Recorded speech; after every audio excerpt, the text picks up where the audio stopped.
오늘도 말씀으로 승리하시는 복된 날 되시길 주님의 이름으로 축복합니다.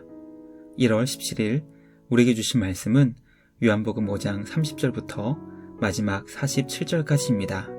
말씀 함께 보겠습니다. 내가 아무것도 스스로 할 수 없노라. 듣는 대로 심판하노니 나는 나의 뜻대로 하려 하지 않고 나를 보내신 이의 뜻대로 하려 함으로 내 심판은 의로우니라. 내가 만일 나를 위하여 증언하면 내 증언은 참되지 아니하되 나를 위하여 증언하시는 이가 따로 있으니 나를 위하여 증언하시는 그 증언이 참인 줄 아노라. 너희가 요한에게 사람을 보내매 요한이 진리에 대하여 증언하였느니라. 그러나 나는 사람에게서 증언을 취하지 아니하노라. 다만 이 말을 하는 것은 너희로 구원을 받게 하려 함이니라. 요한은 켜서 비추이는 등불이라. 너희가 한때 그 빛에 즐거이 있기를 원하였거니와 내게는 요한의 증거보다 더 큰 증거가 있으니 아버지께서 내게 주사 이루게 하시는 역사, 곧 내가 하는 그 역사가 아버지께서 나를 보내신 것을 나를 위하여 증언하는 것이요 또한 나를 보내신 아버지께서 친히 나를 위하여 증언하셨느니라. 너희는 아무 때에도 그 음성을 듣지 못하였고 그 형상을 보지 못하였으며 그 말씀이 너희 속에 거하지 아니하니 이는 그가 보내신 이를 믿지 아니함이라. 너희가 성경에서 영생을 얻는 줄 생각하고 성경을 연구하거니와 이 성경이 곧 내게 대하여 증언하는 것이니라. 그러나 너희가 영생을 얻기 위하여 내게 오기를 원하지 아니하는도다. 나는 사람에게서 영광을 취하지 아니하노라. 다만 하나님을 사랑하는 것이 너희 속에 없음을 알았노라. 나는 내 아버지의 이름으로 왔음에 너희가 영접하지 아니하나 만일 다른 사람이 자기 이름으로 오면 영접하리라. 너희가 서로 영광을 취하고 유일하신 하나님께로부터 오는 영광은 구하지 아니하니 어찌 나를 믿을 수 있느냐. 내가 너희를 아버지께 고발할까 생각하지 말라.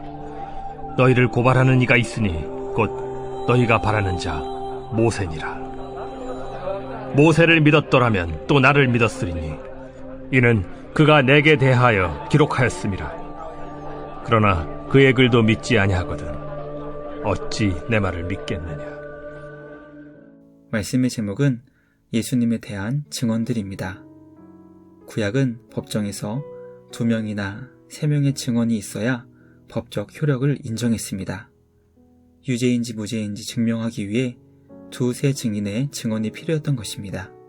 유대인들은 예수님이 안식일을 범한 죄를 지었다며 유죄를 주장했습니다. 예수님은 그들에게 주님이 왜 의로우시며 무죄인 것인지 가르쳐 주십니다. 오늘 우리에게 주신 말씀을 묵상하며 예수님이 어떤 분이신지 바르게 깨닫는 우리 모두가 되길 원합니다.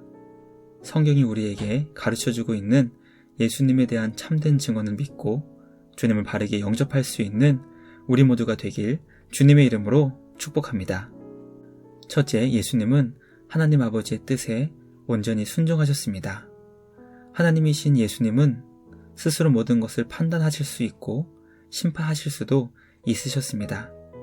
그러나 예수님은 하나님 아버지의 뜻 앞에 전적으로 복종하시며 온전히 순종하셨습니다. 하나님 아버지를 향한 예수님의 복종과 순종을 보며 어떤 이들은 성부 하나님만 하나님으로 섬기는 이단을 만들어 가르치고 있습니다. 왜 예수님은 스스로 심판하지 않으시고 아버지의 뜻에 복종하시며 순종하시는 것일까요? 그 이유는 하나님 아버지를 사랑하시기 때문입니다. 하나님 아버지를 사랑하시는 예수님은 아버지의 뜻에 기쁨으로 복종하시며 순종하십니다. 또 예수님은 아버지와 하나이시기 때문에 다른 이견이 없습니다. 하나님 아버지의 뜻을 온전히 따르고 섬기시는 예수님의 모습을 보며 하나님 아버지를 얼마나 사랑하시는지 깨닫게 됩니다. 누군가를 사랑하게 되면 자신을 주장하지 않고 사랑하는 대상을 위하게 됩니다. 예수님은 사랑하는 하나님 아버지를 전적으로 위하시는 삶을 사셨습니다. 또 예수님은 우리를 사랑하셨기 때문에 하나밖에 없는 주님의 생명을 우리를 위해 내어주셨습니다. 예수님을 통해 하나님 아버지와 우리를 향하신 주님의 사랑을 깨닫게 됩니다.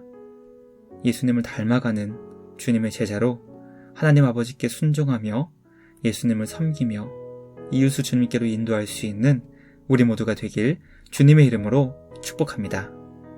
둘째, 세례자 요한과 성부 하나님, 그리고 성경이 예수님을 증언했습니다. 요단강에서 세례를 베풀었던 요한은 예수님이 어떤 분이신지 증언했습니다. 하나님께서 이 땅에 보내주신 구원자이심을 깨닫고 그의 제자들을 예수님께 인도해 주었습니다. 예수님은 주님을 정죄하였던 그들에게 요한의 증거보다 더 큰 증거가 있다고 말씀하십니다. 그 증거는 하나님 아버지께서 예수님께 주신 증거로 그것을 통해 하나님 아버지께서 예수님을 어떤 분이신지 증언하고 있다는 것을 가르쳐 주신 것입니다. 그러나 그것을 깨닫지 못하는 이유는 주님의 말씀이 유대인들에게 있지 않았기 때문이었습니다. 예수님은 유대인들이 성경에서 영생을 얻은 줄 생각하고 성경을 연구하고 있는데 그 성경이 바로 예수님을 증언하고 있다는 것을 알려주셨습니다. 우리는 세례자 요한과 성부 하나님 그리고 성경을 통해 예수님이 어떤 분이신지 깨닫게 됩니다. 그러므로 예수님은 안식일을 범하신 분이 아니라 안식일의 주인으로 아버지 하나님과 함께 주님의 백성들을 섬겨주시는 하나님이심을 깨닫게 됩니다. 구원자 예수님을 바르게 믿고 섬기며 감사와 찬양을 주님께 드리는 우리 모두가 되길 주님의 이름으로 축복합니다. 마지막 셋째, 모세는 예수님을 영접하지 않은 유대인들의 죄를 고발할 것입니다. 유대인들은 모세를 통해 주신 율법의 말씀을 잘 지키고 있다고 자부하고 있었습니다. 태어날 때부터 하나님의 백성임을 증명하는 할례를 받았고 어렸을 때부터 율법을 외우며 철저하게 절기를 지키려고 노력했을 것입니다. 그러나 예수님의 충격적인 말씀은 모세가 예수님을 영접하지 않은 그들의 죄를 하나님께 고발한다는 것이었습니다. 만약 유대인들이 모세를 믿었다면 모세가 예수님께 대해 기록한 말씀도 믿었을 것이고 결국 예수님을 영접하여 영생을 얻게 되었을 것입니다. 그러나 유대인들이 예수님을 영접하지 않는다는 것은 율법의 말씀을 어기는 것이며 그것을 모세가 고발할 것임을 알려주셨습니다.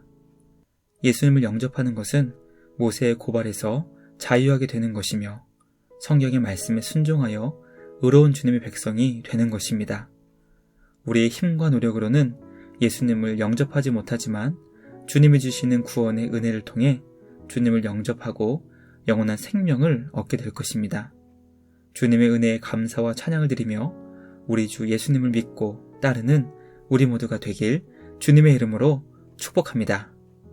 말씀하시며 함께 기도하겠습니다. 하나님 아버지, 이 땅에 오신 우리 주 예수님이 누구신지 바르게 깨닫는 우리 모두가 되게 하여 주시옵소서. 하나님 아버지와 주님의 자녀들을 사랑해 주신 예수님, 성부 하나님을 향한 주님의 사랑을 배우게 하시고 우리를 향한 주님의 사랑을 받은 자로 그 사랑을 나누고 전하게 하여 주시옵소서. 예수님께서 어떤 분이신지 우리에게 가르쳐 주시니 감사합니다. 주님을 온전히 믿고 따르며 섬길 수 있는 우리 모두가 되게 하여 주시옵소서. 새로운 한 주를 우리에게 주시니 감사합니다. 요한복음의 말씀을 묵상하며 이 땅에 오신 주님의 마음을 품고 주님과 함께 동행하며 승리하는 복된 한 주 되게 하여 주시옵소서. 주님께 감사와 찬양을 드리며 우리를 구원하신 예수님의 이름으로 기도드리옵나이다. 아멘. 오늘도 주님과 함께 말씀으로 승리하시는 복된 날 되시길 주님의 이름으로 축복합니다.